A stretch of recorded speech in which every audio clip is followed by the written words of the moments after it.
Hello, how are you? Good morning. We're great. This story is really unbelievable. Tell us, how did Germany obtain these ISIS documents?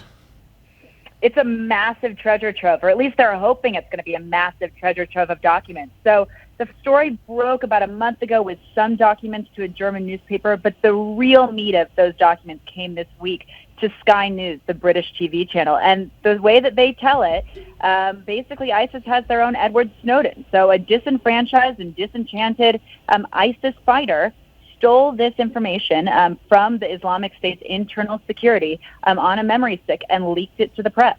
Do we know who this fighter is, and do we know where he is? We don't at this time. I assume that someone does, and I assume that that information is being held very, very closely because he is certainly a wanted man now that he has released these documents. Now, I will just say that with 22,000 names, tens of thousands of documents, some analysts are skeptical. There might be repeat names in there. And what's not clear today is how many of those names and how many of those recruits are indeed inside Syria and how many of them remain in their home countries. But you can bet those analysts are going line by line, tracking down numbers and names and family members and addresses to try to follow this paper trail. I've heard or read that some of these documents obtain like detailed accounts of some of these people who want to do harm all across the world.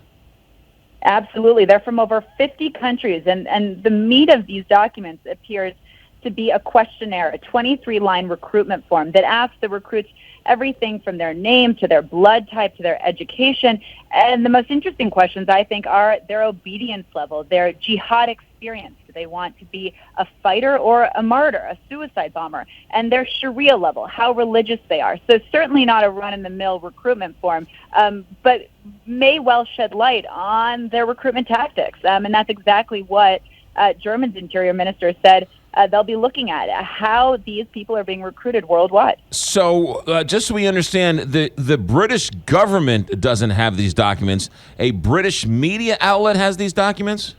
Now, Sky News has said they have turned all of the documents that they received over to intelligence services. So absolutely. So these documents are in the hands of European intelligence agencies. Gotcha. Okay. And Germany, I'm assuming the same thing, have turned it over to the German authorities? Absolutely. Yeah. What has the U.S. Said about all this? We haven't heard much from the U.S. Now, analysts are kind of looking through to try to verify.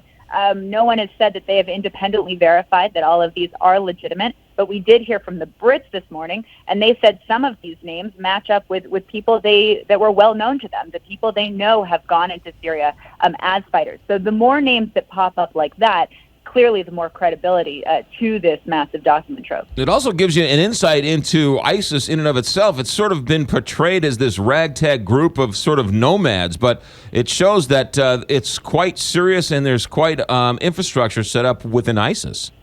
Absolutely. The fact that they have an internal security arm and there's a head of internal security with all of this information. The last line of that questionnaire I found very interesting, and it said cause of death. Clearly, these forms were meant to follow the fighters through their tenure with ISIS. So these documents would move and track the fighters, and it certainly suggests a very high level of organization. Molly Hunter, ABC News, live in Israel. Thanks for checking in, Molly. Nah, my pleasure. 725, Big 550 KTRS. I've been in radio for 20 years, and it will never cease to amaze me that we just had a in-depth conversation with a woman who was sitting in Israel, and it sounded like she was sitting on